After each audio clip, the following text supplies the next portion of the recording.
Today, Branch. Keeps getting better. Unreal. All right, guys. A lot of tough decisions. Real happy with our 53-man roster where it sets. Real proud of the process. Everybody from our pro staff, just really clean. Kyle and I sat down with every single player who we released or moved to our practice squad, and really proud of the organization for handling a tough deal. It's tough on those players. They put their heart and soul into it. It doesn't work out for every one of them, but we also let these guys know that this isn't the final 53. It's our 53 right now, and I love the practice squad as it stands now. One good byproduct of COVID, getting that thing up to 16. It really serves as our developmental league. And gives you the opportunity to have some vets that are ready to play, to have some developmental guys that you want to pour more time into because their talent and makeup warrants it. So we're excited about this team. And with that, I'll open it up to questions. Do you see you guys carrying 3 quarterbacks on the 53 throughout the season? That's where we're at right now, and we like them all. So, happy with that group, happy with the depth of it. Happy with the quality of it, and excited about that. As far as kicker, has it been harder to bring a guy in knowing that it's just a short-term job for that guy and that there's so many other teams looking for kickers out there? I had no idea there were this many kickers out there. I've got more texts from people who've kicked at one point in their life, Pop Warner, to very accomplished kickers. So, that process has been good as well. Jake Moody's tracking well. His recovery's going well, but we'll be prepared for anything. John, there's been a bunch of conflicting reports. Is there any percentage chance that you guys would consider trading Nick Bosa? No. Real simple. Yeah. Are you going to have more tryouts for kickers or workouts for kickers, or are you settled on one guy? We've got some things in motion, some people traveling here, and I think we'll have something here probably early next week. Is there any update with Nick? No updates. Yeah. John, you said Friday night. It's done a lot of. People are parsing your words at this point, and so when you said Friday night, it's done a lot of hard work to do. It did not sound as if a deal with Nick was maybe imminent. Has some of that work been completed? Is there more progress? No updates. I'm going to stick to that, but communication, and that's a good thing. So I'll leave it at that. Are you surprised at all that it's taking this long? That it's taking this long? but that's where it's at. Outside of Nick in that room, how do you feel about your other edge rushing options, especially if this reaches the point where you really need to go and rely on them? Really like the group. For you guys to know, we announced I think Kyle talked about Danny Gray going to IR. Robert Beal will as well. He's coming off a hamstring that he re-injured. We thought the best thing for Robert, he's a guy we really like and are excited to work for, but we got to get that thing right. And he qualified for the short term. He had to make our 53. He's a guy who showed a lot, and we're thrilled about the prospect of working with him going forward, but we got to get him back so that he's ready. So we'll go through that process. Drake Jackson has had a tremendous offseason, and we're very excited to see that come to fruition on the field. Cleveland Farrell has been a really he's a fit. He's a Niner. The way he plays, how he plays, his talents, his skill set. He plays hard. All those things. We're excited about him. Kerry Hyder, just a pro's pro, always in the right place, and he's a good football player. Austin Bryant, another guy who's a very good scheme fit that we identified. Very excited about him. Moving forward. Placed Cameron Latu on IR. Yeah. Was there? Are you going to at some point? Is this a season-long injury? Yeah, he didn't make the 53, so that's a season-long deal for him. A season-long thing. He did not make the 53, so now he doesn't qualify for the to return. Likely going to have a surgical procedure to fix a mechanical issue in his knee, and the good news is Cam got better throughout camp, and we're very excited about him moving forward. But this is going to be a year of growth for him, and he's got to embrace that. And we got to be on point in setting him up for success. You expect you will hold on to him? Oh yes, yeah. We're excited about Cam. You have had a lot going on at quarterback. Yeah. Through 3, 4, maybe more years than that. You have a sense that that's over now, or I mean, you can never predict. I'm sure it's certainly weird, weird or unusual, whatever word you want to pick. Things have happened here. Have you sensed that the way things are set up that kind of drama is over? I wouldn't call it drama. I just call it, what has transpired. One thing I've learned in this business is it's never over. I mean, it's ongoing. I like what we have at the quarterback room.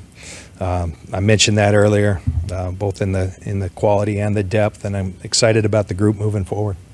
Sting to lose Jameson? I did. A lot of the guys that Jameson, Elm Manning. I mean, those are good players. Our guys did a great job identifying them. Our process worked. Good football players. A lot of competition though, and some teams saw fit to put them on their 53. You always run that risk. We kept a lot of good players here too that we're excited about. Kyle was saying that your first couple of years here, you guys would maybe, when you put the 53 together, lean more towards long-term, kind of the big picture, what they could be. And that maybe has changed a little bit now. How do you kind of view that in terms of trying to balance out, like, we got to get guys who can help us now, but we also don't want to lose somebody who long-term could be? Yeah, well, I think in the 53, and then, I think the practice squad helps with that too. To be able to keep 2 vets, for instance, at the wide receiver like Chris Conley and Willie Snead, those guys are battle-tested. They've played, they're ready, they've gone out and impressed. I think that's a perfect group. Then you got young guys like Tay Martin and Winstead that you want to pour into and see if we can pull that talent out, so more developmental. So I think that's a great illustration, that position right there, that it's a combination of both.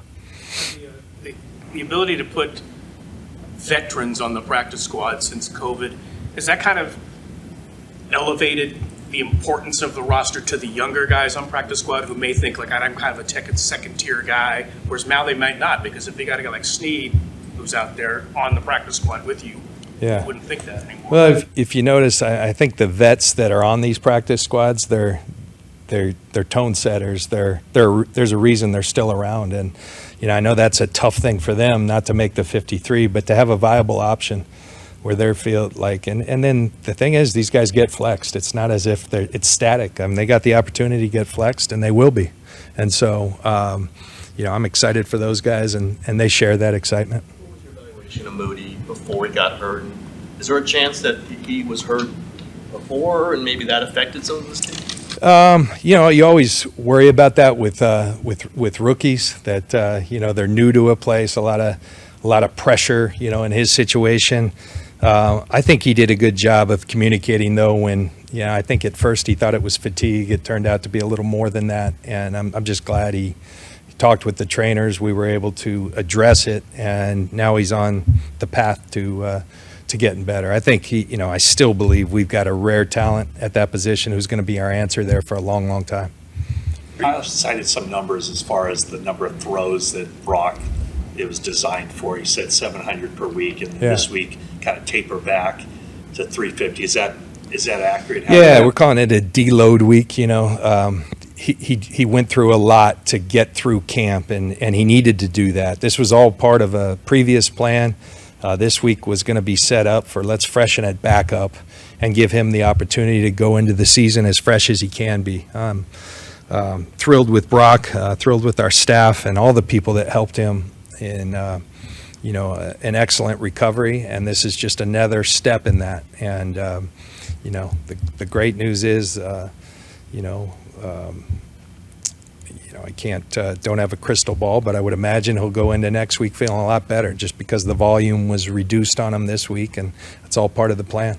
Are you in a position now with your salary?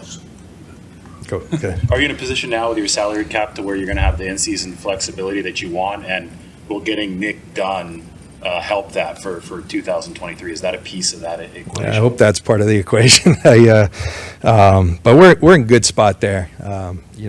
We're in we're good there, and you know, I always want to be pressing that window, and we certainly are. But we got enough room to be able to do some things if need be.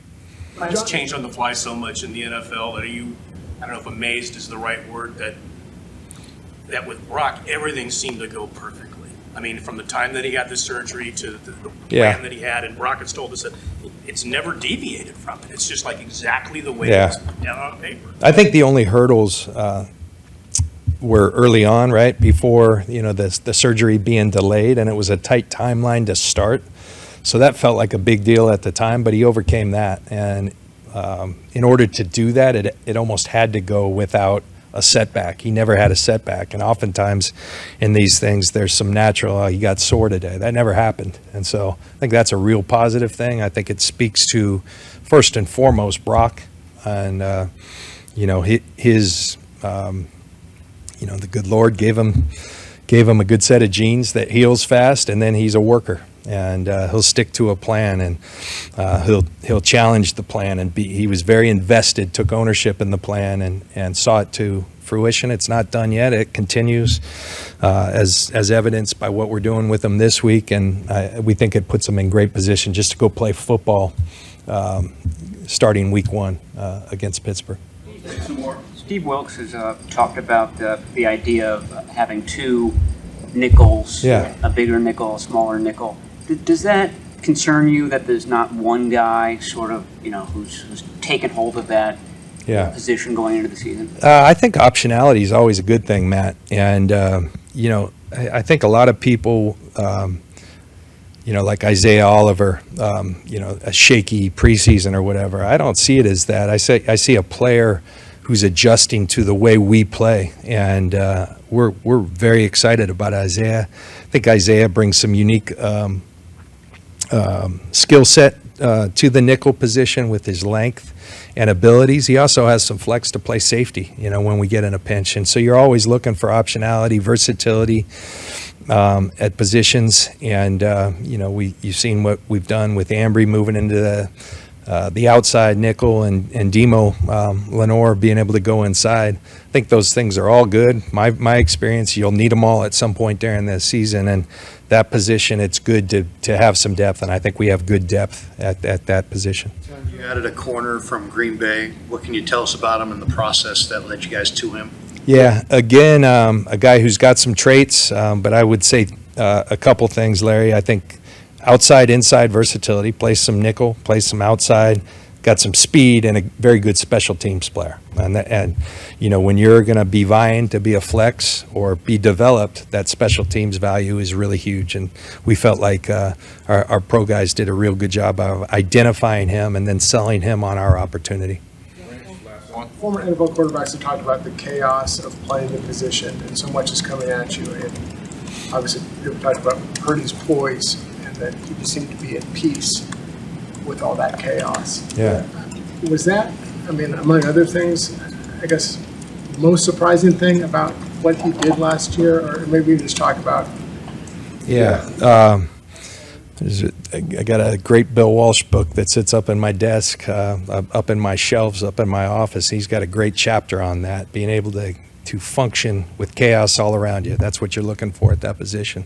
So Brock does that very well. He's a quick processor, a smart processor, makes really good decisions. I would say the thing that probably surprised me most is his ability to extend his athleticism. I thought he did that a lot, in addition to, because at some point the pocket's going to break down in this league. The D-lines are just getting too good. The athletes are too good. And, you know, at some point you have to have that ability. So I think most surprising for me was that ability, because you did see, you never know how it's going to translate, but right away we saw the poise, the quick decision making. Probably what surprised me most was his ability to extend and make plays on his own. Yeah. Thank you, guys. Okay.